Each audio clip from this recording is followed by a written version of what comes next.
வாங்க, அஸ்ஸலாமு அலைக்கும். நம்ம இப்போ என்ன பார்க்க போகிறோன்னா, இதுதான் மாசி. இது வந்து நல்ல மாலத்தீவு மாசி, எங்கள் ஊர் ஏரல் மாசி. எப்படி கண்ணாடி மாதிரி இருக்குது பார்த்தீங்களா?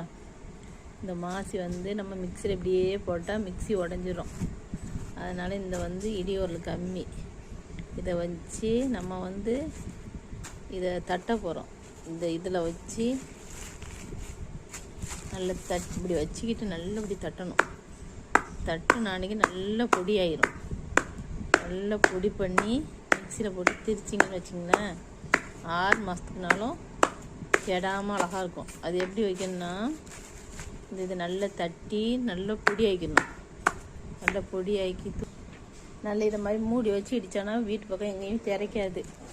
அதை மாதிரி நல்லபடி மூடி வச்சு நல்லா நொங்குன்னு இதை மாதிரி நல்லா பட்டாட்டி இடிக்கணும். அதை மாதிரி இப்படி வச்சு இடித்தானா சேரடும். அதனால் இன்னும் நல்ல மையாக நல்லா கொஞ்சம் பொடிசாக இதை இப்படி மூடி வச்சு நல்லா தட்டணும். இது தட்ட நல்லா பொடிசாயிரும். அதுக்கப்புறம் மிக்சியில் போட்டு வத்தல் போடணும், உப்பு போடணும். மிக்சியில் நல்லா கொஞ்சம் பட்டா திரித்து வச்சுக்கணும். அப்போனா தேங்காய் போட்டு வெங்காயம் போட்டு சாப்பிட்றதுக்கு செம்ம டேஸ்ட்டாக இருக்கும். நீங்களே இதை மாதிரி செஞ்சு பாருங்கண்ணா. பார்த்திங்கன்னா, நம்ம இப்போ எவ்வளோ பொடிசாக திரித்து வச்சிட்டோம். இதை மாதிரி எல்லா மாசையும் திரித்து இந்த டப்பாவில் நம்ம போட்டு வச்சுருக்கோம். தெரியுதா? இதை நீங்கள் உங்களுக்கு தேவைக்கு கொஞ்சம் கொஞ்சமாக எடுத்து மிக்சியில் போட்டு திரித்து மாசி நுணுக்கி சாப்பிடுங்க.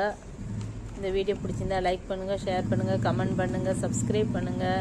இந்த சேனலுக்கு ஆதரவு கொடுங்க. இந்த மாதிரி வச்சு உங்கள் மிக்சியும் வந்து வம்பா போகாது, பல்லுலாம் உடையாது. அந்த மிக்சியோட அந்த கத்தி பிளேடு உடையாது, நல்லாயிருக்கும். செஞ்சு பாருங்கண்ணா. ஒரு டப்பாவில் போட்டு மூடி ஃப்ரிட்ஜில் வச்சுருங்க. அஸ்ஸலாமு அலைக்கும் வரஹ்மத்துல்லாஹி வபரகாத்துஹு.